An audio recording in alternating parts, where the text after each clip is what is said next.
Okay guys, what we're going to do is take you a little bit into the world of electronics and the use of circuits to make things change, make things happen. Doesn't matter what we've got, so for example here we have some sort of fan that will turn on when it gets too hot and it will cool you down by blowing air on you. Whatever the circuit is and whatever your electronic component is after, whether it's a computer or something more simple like this, then what we have is some active device, an integrated circuit, or in this case a transistor, a bipolar transistor, and what it does is we need it to work in the way it's supposed to. And to do that we need to have the right voltage, and this is where our potential divider comes in. Okay, so we're going to just look at the circuit itself, okay, but we'll look at the idea of how it works. And it's all about trying to get the right voltage in the right place. So here we need a certain PD between what's called the base and the emitter, these two parts. It needs to be above a certain value for this to turn on, and then the more this turns on, the more current will flow through your meter to turn through your motor to turn on your fan and make it go faster. Okay, so this basically is a sensing circuit. Potential dividers are used to sense all kinds of external factors, temperature, pressure, switches, whatever it may be. So let's look at what they look like. So we're still using the same ideas from Kirchhoff's laws, okay? And all we're doing is just really adding a little bit more, okay? Now the simple bit, and I'm just going to go back to our previous chapter a second, is that if we need to think about the current flowing, then the current flowing is given by that ratio of potential difference, or in this case EMF, flowing from the cell over the total resistance of the circuit. Now in our potential divider circuits we actually don't need this, and the reason we don't need this is because potential dividers are really simple circuits. They are just a series circuit. Again, we know that we know about that is that they have the same current flowing through them. So what we can do is simplify the mathematics quite a large amount. Okay, so what we're going to do is have a look at a fairly typical kind of setup. Now we will do this using potential dividers. We'll look at something called a potentiometer as well, which is a meter to measure potential.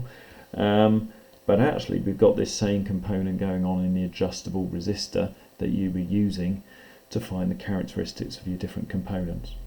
Okay, so what we're doing here is simply looking at two values of resistance. There could be more, but it's basically how it splits up that potential that is going to be lost by the circuit in total. So whatever your original EMF is, often called V0 for a maximum value, it's going to split them up into smaller values, and by looking at those values we can see what's going on. So mathematically, let's deal with that. Really straightforward. Only, as I say, if it is a series circuit, what we end up with is simply my total resistance adding together. There may be other resistance, but they add together, multiplied by current will give us our potential difference. So if I wanted to find out, for example, the value of V1, so e.g. V1, well that's going to be I times by R1. Okay, nice and simple. But what I can do is rearrange them because they'll have the same current. So if I make the current the subject of the equation, I equals, I'll go with the simpler one first, so V1 over R1. Well, that's going to equal, again, the top one, V0 over R1 plus R2. Okay, they both equal the same current, so they're both equal to each other. Hence, what we can do is I can work out the values at this point, as long as I know the values of resistance in a much more straightforward manner. So V1, if I leave that there and I'll take the single resistance across, is going to equal V0 multiplied by, and I'm just going to clean it up a little bit there, R1 over R1 plus R2. Okay, they're both on the top still, so I've just taken my R1 up to the top. But if we think about just the resistances alone, it makes it a little bit easier. Now, it doesn't take a genius to work out if I've done it for V2, I'm just going to get exactly the same effect. I'm just going to get whatever my maximum voltage is times by the resistor it's across over R1 plus R2. Okay, so I was sneaking there because I was going to just put that's the total resistance nicely. And so you can use this idea to say what's happening to this value of voltage when one of the resistors changes. Okay, so at the moment we just have a simple fixed resistance and there's a very simple way of doing it, and mathematically we can use the logic that you've been using so far in that we can deal with this in terms of ratios. So if we wanted to think about ratios, well, we know that if we were to compare the two, for example, e.g. V1 over V2, well, that's going to be the same as the ratio R1 over R2, because V is proportional to R.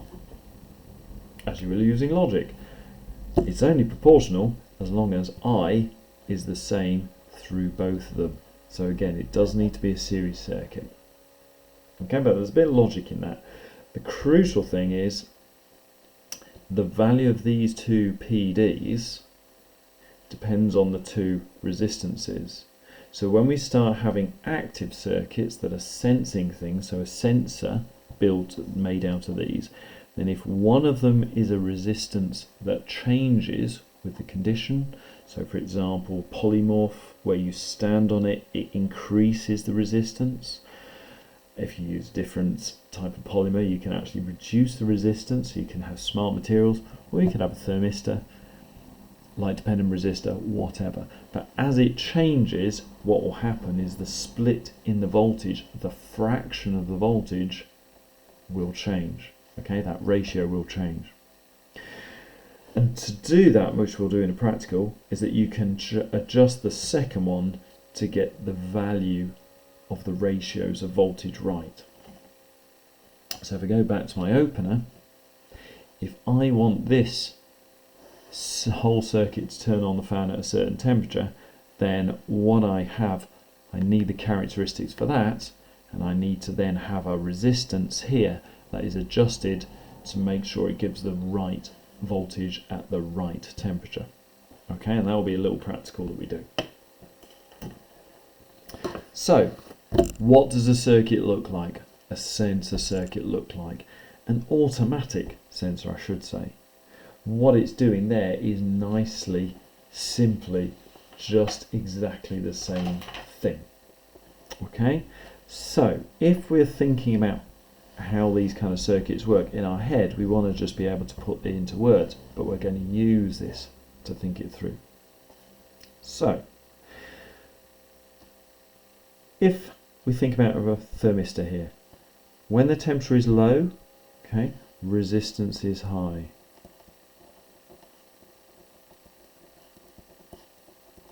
Okay, and as it gets hotter, the resistance gets smaller. Okay, remember that curve as it goes down on the graph. Okay, so that's your resistance and that's your temperature. So, if you have a high resistance, okay,